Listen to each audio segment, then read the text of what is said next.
Bonjour à toutes et à tous, mesdames et messieurs, merci d'être au rendez-vous du plateau Le Duel, dont d'immenses politiques. Aujourd'hui, une fois encore, nous allons nous écouter, affronter deux idées qui vont se parler, analyser l'actualité politique. Nous en avons suffisamment. Et pour les présenter, j'ai à ma droite monsieur Okri Mohamed Assoba. Bonjour, monsieur Okri. Bonjour Théodule Honsa, bonjour à toute l'équipe de Télé. Je salue également les téléspectateurs. Très bien, monsieur Okri Mohamed Assoba, il est membre du parti Les Démocrates et en face de lui, nous avons Antoine Adoukonou. Monsieur Adoukonou, bonjour. Bonjour, monsieur Théodule. Merci d'être là. Antoine Adoukonou, qui est membre du parti Bloc républicain. Depuis 2016, le Bénin a opté pour une dynamique politique, économique, socio-culturelle. Il s'agit du nouveau départ, donc la rupture prônée par le président Patrice Talon. Un PAG 1 et PAG 2 présentés avec bonbons, certitude, confiance. Pendant presque 2 décennies, le président de la République, Patrice Talon, a révélé le Bénin sur plusieurs plans. Un bilan bien appréciable. Pourtant, au goût de certains Béninois, rien n'a été fait. Les réformes qui semblent être rejetées, pas appréciées, mais on s'y accommode. Il faut dire de l'incompréhension, surtout de certaines classes politiques. On en a noté, même au niveau de certains qui ont eu exercé ce pouvoir à ce haut niveau. L'actuel président Patrice Talon reste-t-il toujours incompris malgré les résultats probants qui s'affichent et qui, pour certains, crèvent l'œil? N'est-il pas suffisamment convaincant ou la ruse de certains acteurs politiques? Antoine Adoukonou et M. Mohamed Okri Assoba nous donneront ici leur analyse de la situation. Première question, visiblement, M. Okri, visiblement, sinon, je préfère poser la première question à M. Antoine Adoukonou. Visiblement, M. Adoukonou, Patrice Talon semble incompris de certains Béninois, d'une certaine classe politique. Et pourtant, si nous prenons, par exemple, depuis qu'ils sont arrivés en 2016, son programme d'action, programme d'action 1 et 2, il y a eu quand même des doutes. On en est là. Quand nous prenons les réformes politiques, il y a des remue-ménages. Quand nous prenons également le troisième point, parlant du troisième mandat, où pendant longtemps, le président Patrice Talon a dit qu'il n'y est pas intéressé, qu'il ne fera pas un troisième mandat. Autant de situations qui, pourtant, amènent les Béninois à ne pas croire ou à ne pas comprendre le président Patrice Talon. Qu'est-ce qui justifie ça, selon vous? Bon, je crois que dire que les Béninois, pris sous cet angle-là, non, il y a des Béninois qui pensent que c'est bien fait, comme il y en a d'autres qui pensent que, bon, c'est pas bien fait. Et je crois que ça sera toujours ainsi, parce que vous ne me direz pas que les autres anciens présidents ont été tous compris par les Béninois dans sa quasi-totalité, et que c'est autour du président Talon maintenant qu'il y a des gens qui ne le comprennent pas. Ça a été toujours ça. Quand un président est là, il fait ce qu'il peut. Et pour apprécier, il aura des gens qui vont dire que oui, tel que c'est fait, c'est bon. Qu'on peut faire davantage, comme il peut en avoir d'autres qui peuvent dire que c'est pas bien fait. Donc, sur le principe, ça a été comme ça avant lui. Pendant qu'il est là, c'est comme ça. Et quand d'autres vont venir, ça sera toujours comme ça. Vous ne verrez aucun président qui soit venu et qu'il soit apprécié par tout le monde, qu'il n'y ait personne qui dise qui ne l'apprécie pas. Mais il y a l'honnêteté politique qui exige des politiques une certaine vérité, une certaine réalité. Non, je crois que dans le développement du sujet, on aura abordé un certain nombre de questions qui sont des questions essentielles sur lesquelles certainement l'incompréhension y est. Quand on va aborder ce sujet, on pourra apprécier, voir, parce que l'incompréhension dont on dit en question procède d'un certain nombre de critères que chacun élabore à son niveau. Et les critères parfois peuvent être objectifs Comme ça peut être des critères subjectifs.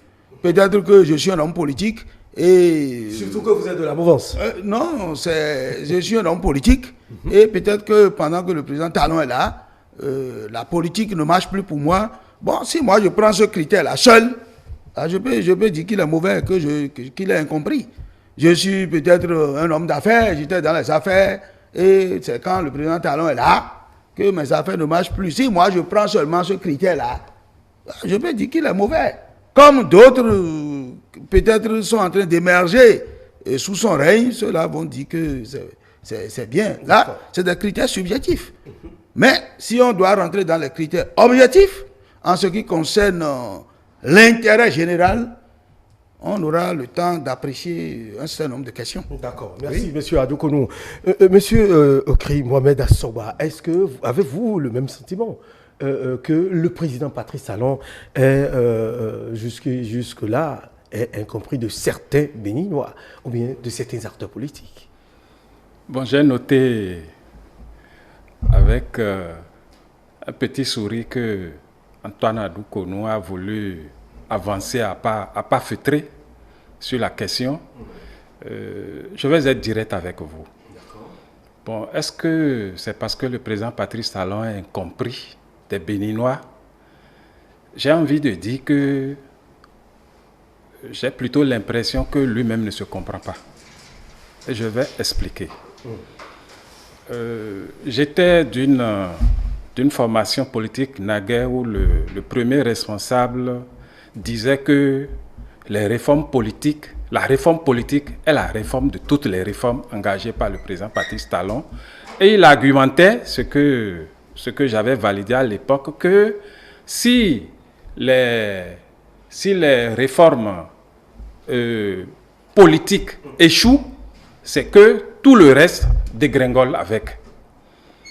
Voyez-vous, depuis 2016 jusqu'à 9 ans après aujourd'hui, on se demande, le porter en triomphe ne prend pas pour quelle raison?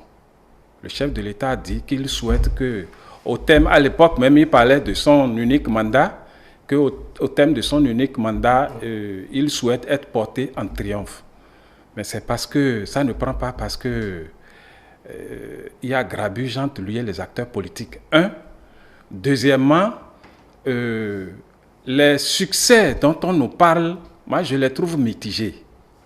Voyez-vous, ils sont mitigés parce que on nous rabat les oreilles tous les jours, comme quoi ce qui est fait n'a jamais été fait depuis les indépendances. C'est à croire que les chefs de l'État qui sont passés avant le président Patrice Talon ont zéro pointé. Donc, pour me résumer, je crois que c'est la manière dont le chef de l'État lui-même s'est pris qui a fait que aujourd'hui, votre question est venue aisément vous demander s'il est incompris. Non, il n'est pas incompris. Il n'est pas incompris. Nous ne sommes pas d'accord avec lui. C'est ça le problème, c'est pas qu'il n'est pas incompris. C'est pas qu'il est incompris. Il est compris, mais vous n'êtes pas d'accord avec lui. Nous ne sommes pas d'accord avec l'angle que lui il a choisi pour diriger les Béninois. C'est ce que je pourrais dire d'entrée. Mais de quel angle parlez-vous, monsieur Okri? Quel est l'angle sur lequel vous n'êtes pas d'accord avec l'actuel président? Je vais justement commencer avec les réformes politiques. Depuis 2017, quand il a eu le BMP qui s'est créé pour le soutenir, je rappelle que le BMP, le bloc de la majorité présidentielle, c'est les députés, disons toutes tendances confondues, mais majoritairement FCBE, qui ont retourné leurs vestes pour s'allier derrière le président Patrice Talon. Le président Patrice Talon, au moment où il prenait le pouvoir en 2016, il n'avait pas d'élu à l'Assemblée nationale. Mais pour pouvoir acter ces réformes, il fallait qu'il ait une majorité à l'Assemblée nationale qui lui permette d'avancer. Il a obtenu. Et c'est à partir de cette majorité qu'en 2019, on nous a fait accoucher du Parlement monocolore. Tout est parti de là. Ce Parlement 2019 qui a accouché de beaucoup de lois où les acteurs politiques les autres acteurs politiques n'étaient pas associés et que c'est seulement ceux de l'obédience du chef de l'État qui ont produit ces lois aujourd'hui, qui sont pour la plupart chrysogènes, les problèmes sont nés de là. Les problèmes sont partis du fait qu'en 2019, pour avoir ce Parlement monocolore, le sang a dû couler. Depuis la conférence nationale de 1990, nous n'avons plus une situation où on a déploré des situations de ce genre, sauf en 1991 pour la présidentielle où il y a eu des échauffourées à Parakou. Nous n'avons plus jamais déploré ce genre de situation. Et puis ça s'est poursuivi en 2021, 2020 un peu, 2021. C'est seulement en 2023 que on n'a pas connu de perte en vie humaine pour des questions politiques. Ça nous laisse froid dans le dos. Voilà les raisons de notre mésentente avec le chef de l'État. Ce n'est pas qu'il est incompris.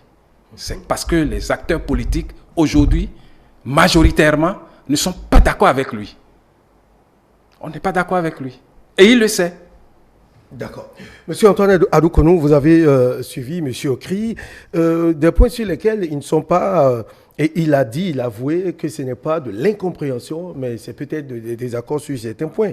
Par exemple, il a parlé du système partisan, où tout est parti de là, etc. Mais quel est votre avis, quel est votre avis en tant que membre de la mouvance? Vous l'avez écouté, qu'en dites-vous? Bon, je crois que il a abordé un pan d'un certain nombre de points, parce que certainement il va revenir sur un autre point, donc je ne vais pas le dévancer, donc je vais me prononcer. Non, je vais me prononcer d'abord par rapport au point qu'il a touché, d'accord, par rapport aux réformes politiques, etc. Je crois que il faudrait que on cesse de se cacher derrière un doigt. Parce que si je prends les événements post-électoraux de mai 2019, s'il y a eu mort d'homme, j'estime que c'est l'opposition qui est la principale, et disons, qui est l'auteur de ces morts-là. Et je m'explique. Nous avons fait une élection et nous avons choisi la démocratie. Et choisir la démocratie, c'est faire vivre la démocratie par ses institutions.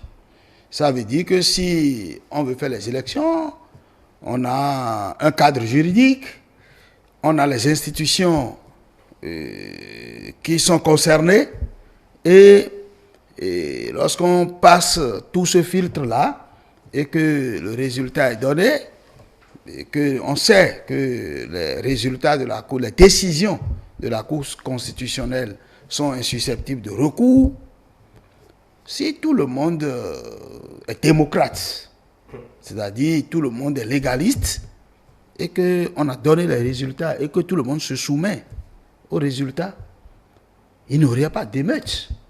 C'est parce que, entre-temps, il y a eu l'opposition qui a dit qu'ils ne sont pas d'accord avec les résultats parce que on aurait éliminé les opposants, on aurait empêché les opposants d'aller aux élections.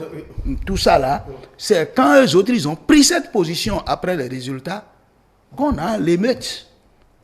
Donc, ça veut dire que c'est eux critiques c'est eux qui sont lesquels nous n'allons pas revenir de part et d'autre. Ça veut dire que tel que moi j'ai compris, c'est eux qui sont à la base. Parce que si... Bon, je vais vous rafraîchir la mémoire.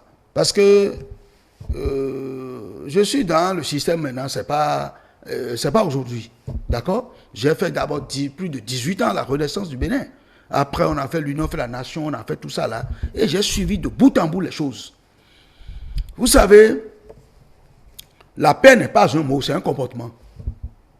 Vous savez qu'on a fait le chaos en 2011 au Bénin ici. Mais les conditions dans lesquelles ce chaos a été fait, si l'opposition, dans le temps, n'était pas une opposition qui est prête à faire prévaloir la paix au-dessus de tout, ça peut dégénérer. Puisque on a utilisé un instrument, la LEPI, qu'on a fait au forceps, puisqu'il y avait quand même un cadre juridique pour faire la LEPI. Et le cadre juridique n'a pas été suivi. Et entre-temps, l'opposition que nous étions, majoritaire au Parlement, pour empêcher donc qu'on utilise la LEPI, l'opposition d'antan a voté une loi d'abrogation du RENA qui servait de base, c'est-à-dire le recensement national approfondi, qui servait de base à la réalisation de la LEPI. L'opposition qui était majoritaire au Parlement a voté une loi d'abrogation pour empêcher que on continue la LEPI. Bon, qu'est-ce qui s'est passé? Ce qui s'est passé, c'est que cette loi, une fois la Cour constitutionnelle sous Robert Dossou saisie, cette Cour a cherché des arguments partout en rendant une décision de 46 pages pour dire que cette loi qui est votée est contraire à la Constitution. Et moi je dis, ce n'est pas le rôle de la Cour constitutionnelle d'exercer le pouvoir législatif. Mais comme le dit le professeur Victor Tokpan, ça là, cette décision est une fraude à la loi. Et c'est ça qui a permis, malgré que le Parlement a voté une loi d'abrogation, on a été obligé de faire la LEPI comme ça. Et dans les arguments de la Cour a dit dans les décisions là que la réalisation de la LEPI est une progression pour... Non. Pour qu'on gagne du temps, parce que nous avons beaucoup... Non, laissez-moi. Oui, est une progression dans les élections, dans les opérations des élections, et que le législateur ne saurait utiliser son pouvoir pour régresser le processus. C'est-à-dire que le perfectionnement du processus. Mais qu'est-ce qui s'est passé finalement? Allez prendre la décision de la Cour qui a donné les résultats des élections de 2011. Vous ne verrez, la Cour n'a pas été capable de dire le nombre d'inscrits pour l'instrument qu'il juge être l'instrument le plus évolué. La Cour n'a pas été capable de donner le nombre d'inscrits. Ça veut dire quoi? Parce que tout a été fait au forceps. Moi-même, j'étais coordonnateur dans ma base. Et j'ai vu des cahiers où le jour là, on inscrivait encore des électeurs. C'est normal que la Cour ne puisse pas donner le nombre d'inscrits. Voilà les conditions, par exemple, où on a fait le chaos. Et Ngwedi, Amoussou Bruno, les autres, s'ils sont comme l'opposition qu'on a vue en 2019 là, ça aurait dégénéré. Mais les gens ont vu que le Bénin est au-dessus de tout. Et que tout va passer, ben le Bénin va rester. Si votre opposition avait eu ce raisonnement-là, en 2019, on n'en serait pas là. Très bien. Donc, ça veut dire que et il faudrait que vous cessiez de dire que c'est le gouvernement qui a la base des tueries. Moi, je ne suis pas d'accord. Je rappelle aux autres, M. Okri, s'il vous plaît, M. Adoukonou, que nous n'allons pas remuer le couteau dans la plaie, réveiller les vieux de monde, s'il vous plaît, M. Adoukonou. Et je ne veux pas... aller je sais que par rapport à l'Assemblée monocolore, tout ça là, si vous voulez, on va faire le débat. Non, on n'en est pas là. On va faire le débat parce que... M. Adoukonou, s'il vous plaît. Non, on va faire le débat parce que... Non, parce que nous sommes régis par le temps. Nous avons on a eu un parlement s'il vous plaît, M. Adoukonou. Je dirais encore que c'est vous. Monsieur Adoukonou, s'il vous plaît. Et je vais donner les preuves. Je peux y aller, monsieur Adoukonou. Je voudrais rappeler, s'il vous plaît, écoutez-moi, monsieur Adoukonou, nous avons l'obligation de recentrer le débat, de ne pas réveiller les vieux démons, remuer le couteau dans la plaie, de réveiller, en tout cas, certains vieux démons. S'il vous plaît. Vas-y, là, parler des sujets qui fâchent. Par exemple, on a obtenu le Parlement monocolore. C'est un sujet qui fâche. D'accord. D'accord. Vous avez eu votre temps de parole, veuillez nous laisser écouter Monsieur Assogba, sur son avis. Oui, Monsieur Assogba, il y a eu, c'est vrai qu'il y a eu des situations dans le pays. Vous avez dit que c'est un désaccord que vous avez avec le président de la République. Est-ce que ce n'est pas ces désaccords sont de point jusqu'à peut-être balayer du revers de la main tout ce qui est fait jusque-là? Non. J'ai déjà dit sur votre plateau ici que je ne suis pas le genre d'homme à jeter l'eau du bain avec le bébé. Moi, je ne nie pas qu'il y ait eu des avancées sous le règne du président Patrice Talon. Non. Soyons objectifs. Il a demandé qu'on soit objectif quand il le faut. Mais sans vouloir forcément remuer le couteau dans la plaie, nous avons le droit de restituer la vérité. On ne peut pas aujourd'hui dire que c'est de la faute de l'opposition que tout ce qui est arrivé. Je suis un acteur, comme il le dit, comme lui. En 2018, lorsqu'il s'est agi de créer les regroupements politiques, il est arrivé un moment où, dans le cadre de la préparation ou des préparatifs des législatives de 2019, il y a eu un blocage avant les fâcheux événements de 2019. Oui, Antoine Adoukonou le sait. Non, c'est bref. S'il vous plaît, monsieur Adoukonou. Le chef de l'État lui-même a dit. Le chef de l'État lui-même a dit. 30 secondes pour aborder ça pour qu'on aborde un autre point. Lui-même a dit qu'il ne serait pas fier que seuls ses partisans se retrouvent au Parlement. Et il a renvoyé les acteurs vers les députés. Il y avait une commission mixte. Voilà. Dirigé par le président Adrien Hongbeji. Voilà. Mais c'est les gens de la mouvance qui ont fait capoter les discussions au dernier moment. Le PRD, Moël Bénin, ont traversé les mailles et ont déposé leur dossier à la Sénat. Mais in fine, on nous a fabriqué des doublons et on a enlevé. Et le PRD et Moël Bénin, il s'est retrouvé seulement UPBR pour aller à ces élections. Ce que craignait le chef de l'État est arrivé. Maintenant, quand il dit que nous avons organisé des émeutes, que dit-il de l'autodétermination des peuples à revendiquer leur liberté? Les gens sont descendus dans les rues. Ce n'est pas la première fois au Bénin. Nous n'allons plus. On ne va pas y revenir. Mais la réponse n'était pas de tirer. La réponse n'était pas. Nous souhaitons que ça ne revienne pas. Mais il faut tout le temps rappeler pour que ceux qui ont fait ça sachent qu'ils ont mal fait. Il y a eu des soulèvements sous le président Yahi Boni. Des gens ont marché ici. On n'a jamais tiré à balles réelles sur quelqu'un. D'accord. Alors, oui, vrai ou faux? Merci, monsieur. C'est arrivé. Monsieur Assogba. Donc, nous devons dire que plus jamais ça au Bénin. D'accord, et pour que ça n'arrive pas, il faut que ce que nous dénonçons et qu'on continue de dénoncer par rapport aux réformes politiques, que le chef de l'État ait la sagesse d'écouter les partis politiques. Il y a un autre point sur lequel, véritablement, pendant très longtemps, le président de la République l'a dit bien avant et l'a répété qu'il ne ferait pas un troisième mandat.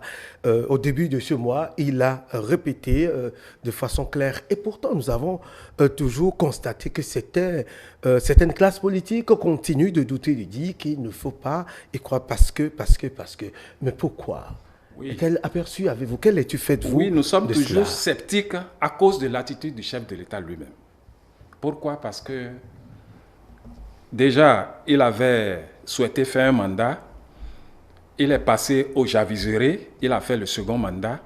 Mais depuis un certain temps, ce sont ces turiféraires qui parcourent monts et vallées pour dire que, de fait, nous étions déjà dans une nouvelle république et qu'il doit faire un second mandat de la nouvelle république.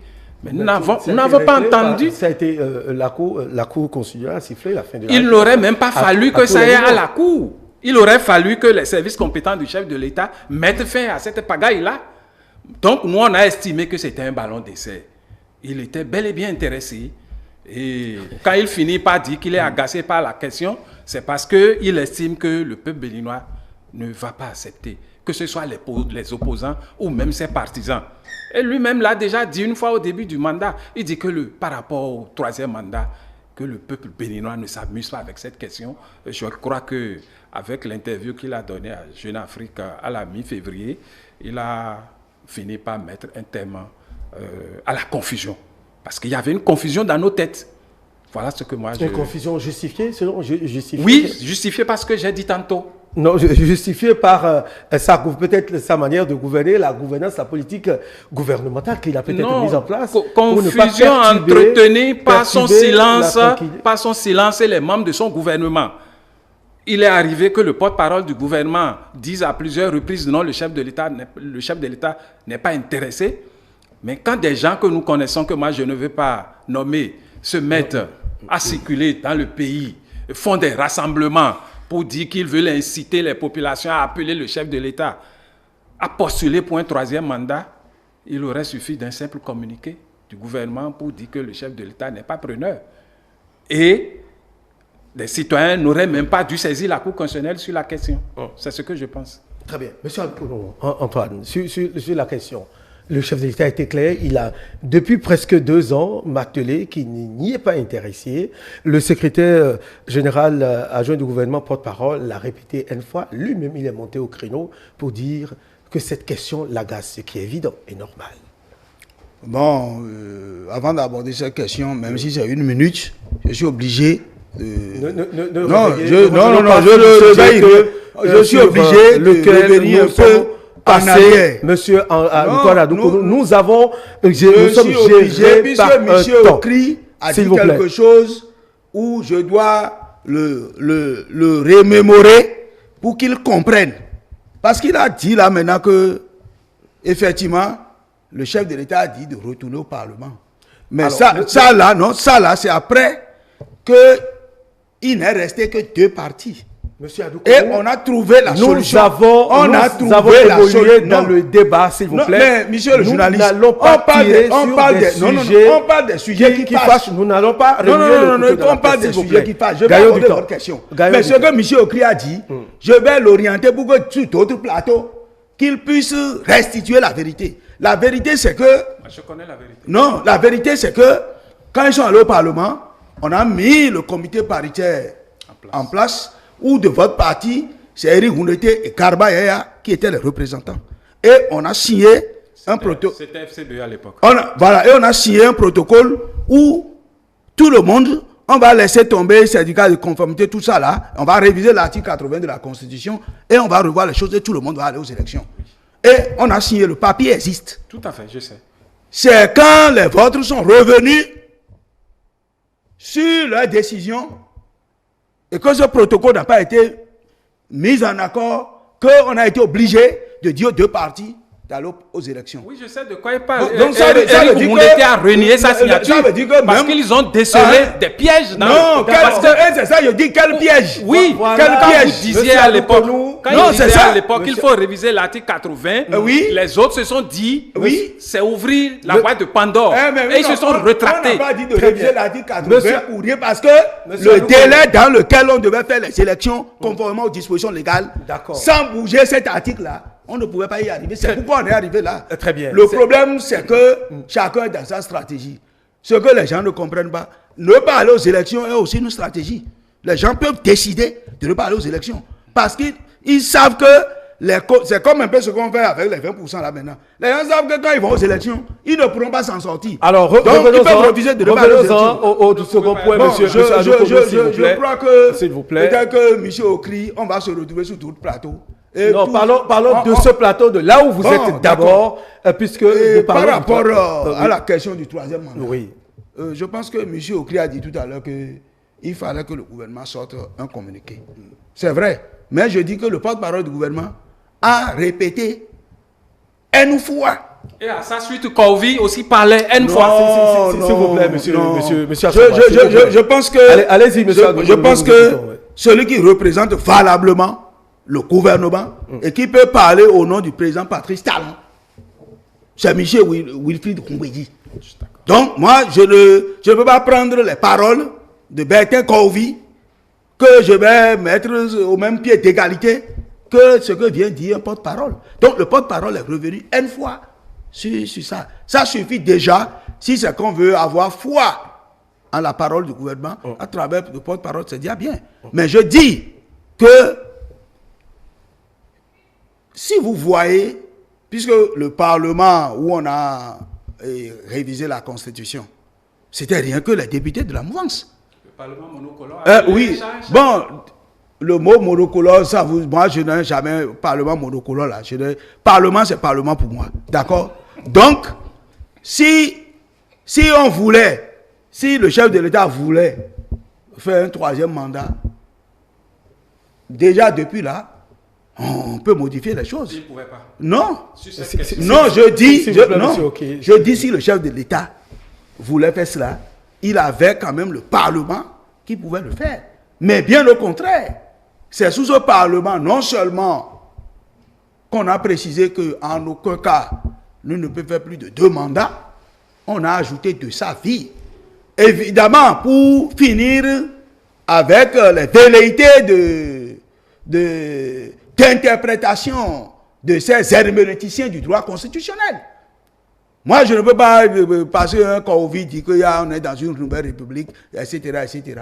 Alors que... Il n'y avait pas que lui. Non, il n'y avait pas que lui. Alors que les dispositions de l'article 2 même disent que cette révision n'entraîne pas une nouvelle constitution. Où se trouve le débat? Donc, moi, je préfère me fier à ce qui est écrit et ce que le chef de l'État même a répété pour dire que c'est pour ne pas en arriver là que sur sa propre initiative, on a introduit le mot de sa vie. Alors même que je dirais que ce n'est qu'un aspect pédagogique. Sinon, en disant en aucun cas, c'est qu'on a déjà réglé le problème depuis 1990. Très bien. En aucun cas, Sylvie, ne venez pas nous présenter un cas de figure. Bertin Kouovi ne vient pas nous présenter un cas de figure. À Koutobi ou bien quoi là. Ne venez pas nous présenter un cas de figure. C'est ce que ça veut dire en aucun cas. Donc moi je ne fais pas ce débat. Rapidement, oui, on va avancer. 30 secondes Merci. Pour clôturer. Oui, c'est pour lui dire par rapport à ce sujet. Par rapport à ce sujet, oui, en conclusion, j'ai dit que nous on est restés sceptiques jusqu'à la dernière sortie du chef de l'État. Mais c'est trop facile de dire on a mis telle disposition dans la loi. En 2024 récemment, quand un citoyen a saisi la Cour constitutionnelle par rapport à des réglages à faire dans le code électoral et que la Cour a demandé au Parlement de revoir ces couacs dans le code, subitement, fort curieusement, je suis sur le plateau avec un membre du BR, le député Hassan Seibou introduit un projet de révision, une proposition de révision de la Constitution. Et n'eût été la vigilance des 28 députés LD constituant la minorité de blocage, mais on glissait déjà vers autre chose. Donc on ne nous dise pas, on a dit ceci, on a dit cela, ça suffisait. Non. Nous savons comment le système a fonctionné jusque-là. Donc moi je m'en arrête. En un mot, vous l'avez dit tout à l'heure, avant que je ne passe la parole à M. Adou-Konou pour sa conclusion sur ce sujet, on retient que pour vous, il n'y a pas de l'incompréhension, mais quelques désaccords sur certains points. Pas quelques désaccords, de gros désaccords. Des accords en tout cas sur quelques points, ce qui est peut-être inhérent à toute gouvernance au niveau de l'État. M. Adou-Konou, sur 30 secondes sur ce sujet pour qu'on évolue, pour qu'on aborde le deuxième sujet. Bon, je dirais que puisque la Cour constitutionnelle n'exerce pas le pouvoir législatif, si la Cour renvoie aux députés pour dire modifier telle disposition pour vous conformer à telle disposition de la Constitution, cela n'empêche pas le Parlement d'exercer son rôle de législateur. Le député Hassan Seibou est un député et il a le droit d'envoyer une proposition de loi. Je n'ai pas dit le contraire. Oh, non, mais vous avez dit que quand la Cour a envoyé, que subitement... Oui, ils en ont profité. Ah non, c'est ça, mais ils sont dans leur droit, non? Est-ce qu'on peut empêcher un député d'envoyer une proposition de loi? Non. Au Parlement? Ah, mais peut pas empêcher. Le problème? Oui. Tout député peut aujourd'hui se lever et envoyer une proposition de révision de loi constitutionnelle au Parlement. Personne ne peut lui en vouloir. Oui. Tant que la procédure qui est préétablie dans la Constitution sera respectée, la Constitution sera modifiée. La preuve, comme vous avez la minorité de blocage, mais ce n'est pas seulement votre minorité, il y a eu des gens dans le camp de la mouvance qui ont aussi voté contre. Vous n'êtes pas les seuls. Je parle de mon camp. Vous n'êtes pas les seuls à voter contre. Oui, mais nous, on a voté en bloc. Ce n'est pas que. Donc, je parle de LD, je n'ai pas parlé des autres. Et on va y revenir puisqu'on va aborder le sujet d'Olivier Bokor. Alors, merci à vous, mesdames et messieurs. Merci Toutes nos excuses, chers téléspectateurs, pour la qualité un peu bouillante de l'émission. Il s'agit du duel, deux avis au contraire qui s'affrontent et nous allons, si vous le permettez, aborder le second sujet. Bruno Amoussou, Adrien Hongwedi, Boniayi pour un cadre de concertation ou d'apaisement. Et c'est là la grande interrogation puisque depuis quelques semaines, nous assistons à des rencontres entre anciens présidents de la République et anciens présidents d'institutions, des va-et-vient entre Pat Doualet, Cocotier, je dirais, de l'autre côté de Kadiaou et Adjina à Porto Novo. Que présage donc selon vous ces différentes rencontres, monsieur Antoine Adoukonou? Bon, je le saurais le dire, puisque je ne suis pas dans le secret des dieux. Mais j'estime quand même que ces personnalités quand même qui ont occupé de hautes fonctions, de surcroît politique dans ce pays, ne peuvent pas se rencontrer, se regrouper, échanger pour plomber le pays. Je les crédite de bonne foi. Certainement que tout ce qui se trame, tout ce qui se fait dans ces va-et-vient, je le crois, je le dis, je le pense, finiront par amener la paix, la stabilité et le bonheur pour le pays. Donc, je ne sais pas, puisque les discussions sont à huis clos, bon, les journalistes n'ont pas fuité quelques informations pour que l'on apprécie. Mais nous savons que nous sommes dans des moments un peu critiques de notre vie politique, puisque il y a un président qui tend vers la fin de son mandat. Il y a ce que les gens appellent les exilés politiques, ou bien les prisonniers politiques, tout ça là. Il y a tous ces mouvements qui sont là. Et je pense que, certainement, en se voyant, tous ces aspects seront passés en revue. Mais ce qui est intéressant, c'est la conclusion. C'est-à-dire, je suis sûr que ceux-là finiront par quand même tirer une bonne conclusion pour le pays.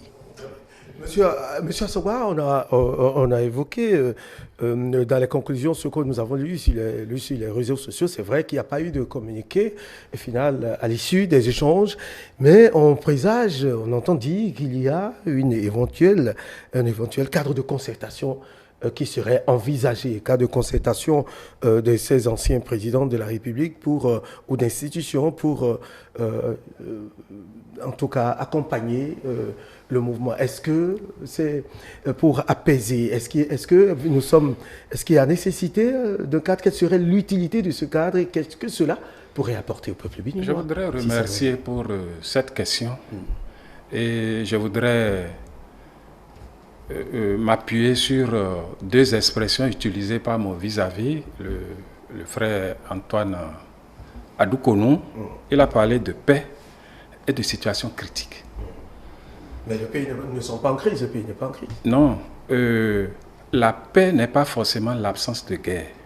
J'ai dit tantôt qu'il y a de gros désaccords au sein de la classe politique. Et donc, à sa suite, je dis également que c'est bon pour le moral, que ces personnalités, d'abord d'un certain âge, et deuxièmement, ayant occupé de hautes fonctions au sommet de l'État dans notre pays, qu'ils entrevoient quelque chose, comme l'a dit M. Adoukonou, ça ne peut être que pour le bien de ce pays. Je ne peux pas imaginer qu'ils se mettent ensemble pour ourdir quelque chose contre, par exemple, le chef de l'État au pouvoir ou contre l'opposition. Je ne crois pas que ça puisse être quelque chose de ce genre. D'ailleurs, je sais que de tout le lot, ils ne sont pas tous des pro-talents. Donc, ce n'est pas un cadre partisan. Et ça doit rassurer le peuple béninois. Et nous devons appeler à ce qu'ils ont entrepris là, même s'ils ne nous ont pas encore dit le contenu, c'est vrai, Adoukonou l'a souligné, même si on ne nous dit pas encore le contenu, quoique il y a eu des bribes qui ont fuité du côté des communicants du PRD, du président Adrien Hongwedi, qui ont dit que c'est pour quelque chose de grand pour la nation qui se prépare. Quelque chose de grand pour moi, ça ne peut être que pour l'apaisement. Nous avons besoin que ce pays s'apaise. Parce que les plus grandes citadelles sont tombées faute de paix. Le président Talon investit, il bâtit des ouvrages, mais nous ne le souhaitons pas. Je tiens debout en le disant, si jamais ça cafouille dans ce pays, ce n'est pas bien. Tout ça, voilà, nous travaillons à cela. C'est pourquoi, quand nous avons l'opportunité de dire, revenez sur les décisions qui fâchent, c'est pour qu'on n'en arrive plus à ce genre de situation. Très bien. Avant d'en arriver à vous, M. Adoukonou, je reste toujours avec M. Assoba pour lui demander, mais apaisement dans quel registre, surtout quand nous observons la position des uns et des autres, quand je prends, par exemple, le président Yaïbouni, qui est le patron de l'opposition, oui, chef de file de l'opposition au sein de ce cadre, si ça arrivait, quand nous étudions un peu, nous analysons la position de certains anciens présidents d'institutions de la République, mais dans ce registre-là, mais de quel apaisement, quel conseil doit-on donner si déjà, visiblement, on sent que chacun est dans une position donnée? Est-ce que les positions seront révisées d'ici là? Le plus gros problème que nous avons tous aujourd'hui au travers de la gauche, c'est l'organisation libre et transparente des élections générales de 2026.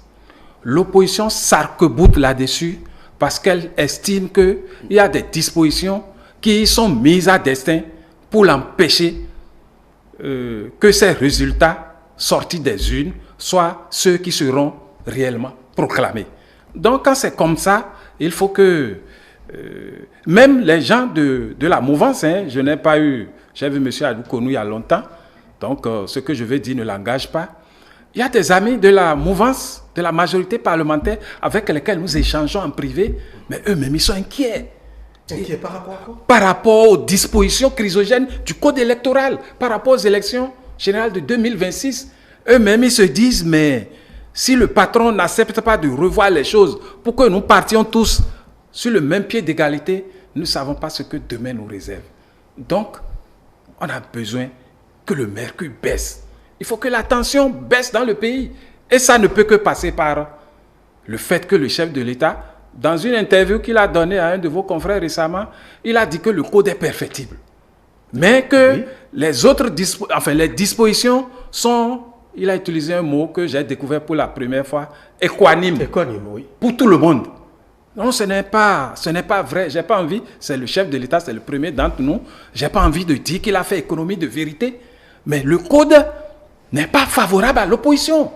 Mais pourquoi on ne joue pas en sorte que ce soit le meilleur qui gagne et que les perdants applaudissent? C'est vrai que le code n'est pas à l'ordre du jour de nos sujets. Ça fait partie en tout cas des paramètres que vous avez, des aspects que vous avez soulevés. Monsieur Adoukonou, dites-nous, je reprends la même question pour vous. La position de certains, même si le cadre de concertation venait à être créé par les anciens présidents d'institutions, la position des uns et des autres ne pose-t-il pas, ou bien ne pose-t-elle pas problème au sein déjà des anciens présidents, chefs de l'opposition, qui ont déjà donné une certaine position un peu contraire, selon vous?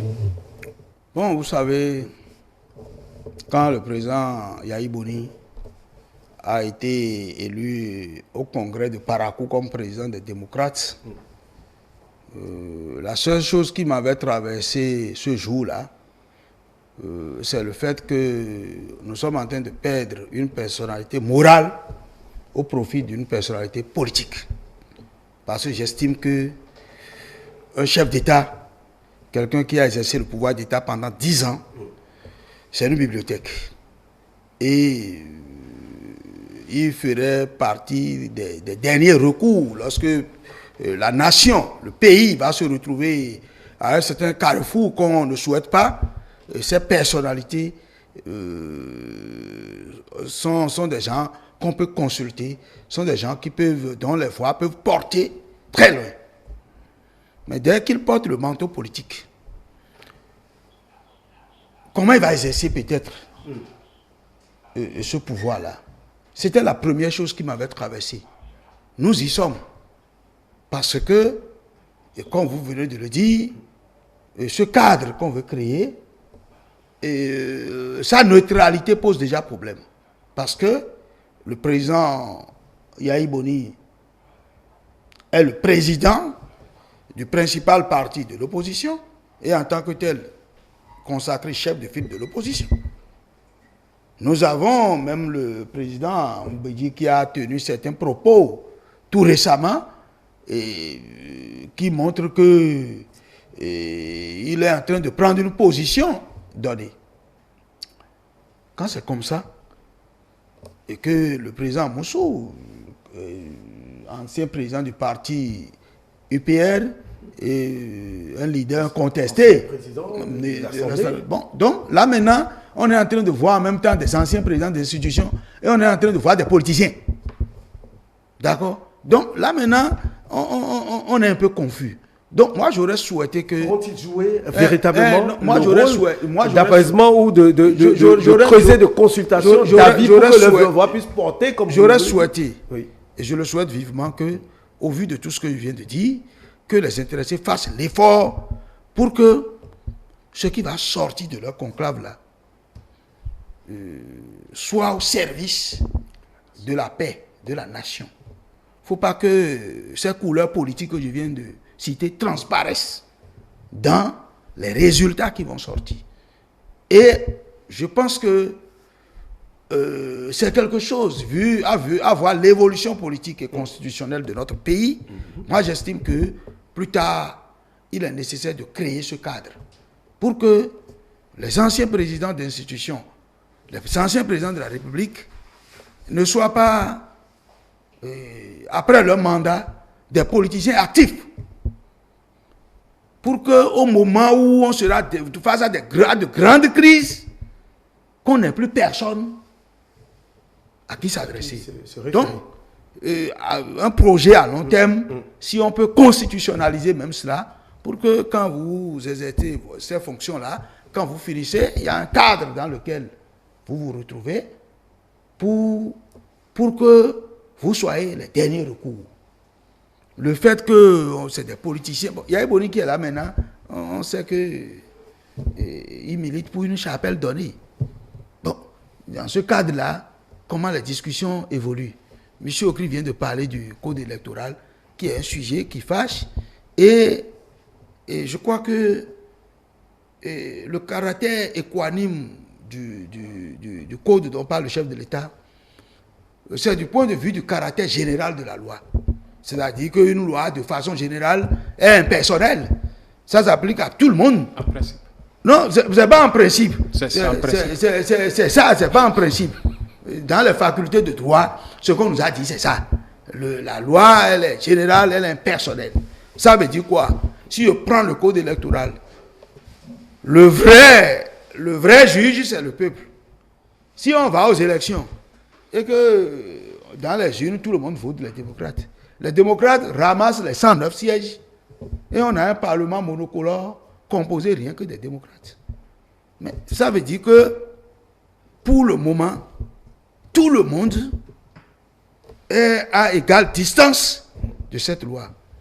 Je comprends M. Okri parce que certainement dans l'application, si par exemple, parce que le législateur, bien qu'ayant fixé 20%, a quand même mis des dispositions dérogatoires où vous pouvez, par accord de gouvernance ou accord parlementaire, ne plus vous retrouver contraignant par rapport à ça. Très bien. Mais faudrait-il que vous ayez la possibilité de faire l'accord. Et je sais que c'est sur ça là que peut-être M. Okri voit que l'accord est facile pour certains et difficile pour l'autre, pour d'autres. Merci, sinon, monsieur Adoukonou. Monsieur Okri, je crois que pour le moment, moi, je ne suis pas contre une révision du code électoral. Le sujet c'est quoi, je suis contre. Le sujet n'est pas là. Non, laissez-moi finir. Ce sur quoi je suis contre, puisque j'ai écouté le président, le porte-parole du cadre de concertation dit quelque chose là, la fois passée, et ça m'a un peu tiqué. D'accord. Parce que ce sur quoi moi je suis contre, oui. Si la classe politique arrive à trouver un consensus pour réviser le code, tant mieux. Mais dans le cas contraire, il faut que chacun s'y conforme pour dire, bon, on n'est pas arrivé à corriger. Ça On veut y- dire on y que va. on s'en tient Oui. à ce qui est là et chacun travaille sur le terrain. Monsieur Okri, nous revenons c'est-à-dire au sujet pour parler de ce cadre. Nous parlons bel et bien des anciens présidents de la République et d'institutions pour dire la neutralité de ce cadre, si ça venait à naître, elle est très importante. Mais alors, vu aujourd'hui, la position de certains, par exemple du président, de l'ancien président Yahi Boni, étant président de l'opposition, chef de file de l'opposition, est-ce que le parti envisage peut-être le sortir de ce coin pour lui permettre d'être la personnalité morale dont le pays a besoin au plus haut niveau, en dehors de tout ce qui est politique, décision politique? Comme vous le constatez si bien, c'est une initiative qui est en train de naître.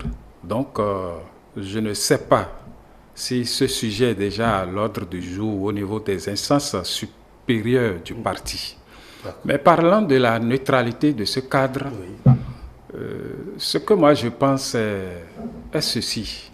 Adou Kono a dit que le fait que le président Yahi Boni ait pris la tête du parti Les Démocrates en octobre d'il y a 2 ans à Parakou le met en porte-à-faux par rapport à son statut, pour vous paraphraser.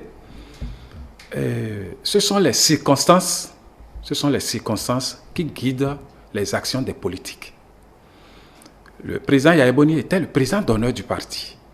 Et au lendemain des législatives, lui et ses pairs du parti ont estimé que pour au moins un moment, il faut qu'il revienne au premier rôle. Ça, c'est la cuisine interne du parti.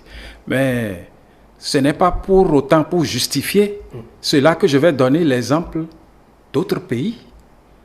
François Hollande a été chef de l'État en France, mais il a dû descendre dans l'arène pour aller aux élections législatives et il est là député actuellement. Les présidents dont nous parlons concernant leur neutralité, Surtout, au départ, c'était les présidents Thomas Boni Yahi et l'ancien président Nicéphore Dieudonné Soglo, seul qui donnait de la voix. mais comment? Oui, mais comment? Pas toujours en faveur du système. Vous êtes d'accord avec moi?